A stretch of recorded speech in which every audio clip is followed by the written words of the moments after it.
அகமகிழ்வோம், அக்களிப்போம். கர்த்தர் நமக்கு பெரிய காரியங்களை செய்தார். இது நிமித்தம் நாம் மகிழ்ந்திருக்கின்றோம். கர்த்தாவே, தெற்கத்தி வெள்ளங்களை திருப்புவது போல எங்கள் சிறையிருப்பை திருப்பும்.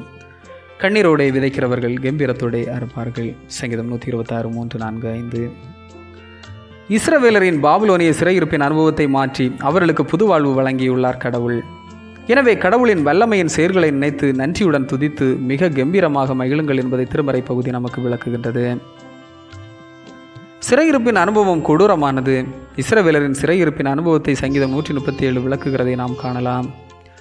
அதாவது இஸ்ரவேலர் யாவே கடவுளின் மீது நம்பிக்கை கொண்டு எப்பொழுதும் கிண்ணறம் இசைத்து கடவுளை பாடி மகிழுவார்கள். கடவுள் கோரஸ் என்ற பெர்சியா அரசன் மூலமாக அவர்களை விடுதலை செய்து சொந்த நாடு போக உதவி செய்கிறார்.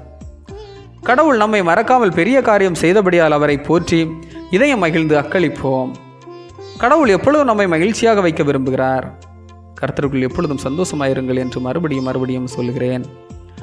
அடிமைத்தன அமைதி இழந்தோர் பெற்ற விடுதலை மூலம் பேச்சுரிமை, உழைத்திட உரிமை, சொந்தமாக்கும் உரிமை இவைகளை இறைவன் அருளி இருக்கிறார். உழைப்பினால் வரும் வலியேற்க தயங்காதோர் விளைச்சலின் சுமையை ஆனந்தமாய் சுமப்பார்கள். இங்கு இலவசமல்ல, உழைப்பதற்கு வாய்ப்பும் உழைப்பினால் வருகிற உயர்வும் கடவுளின் ஆசி என புரிதல் நன்று. ஆமீன். இந்த நாள் உங்களுக்கு இனிய நாளாக மலரட்டும்.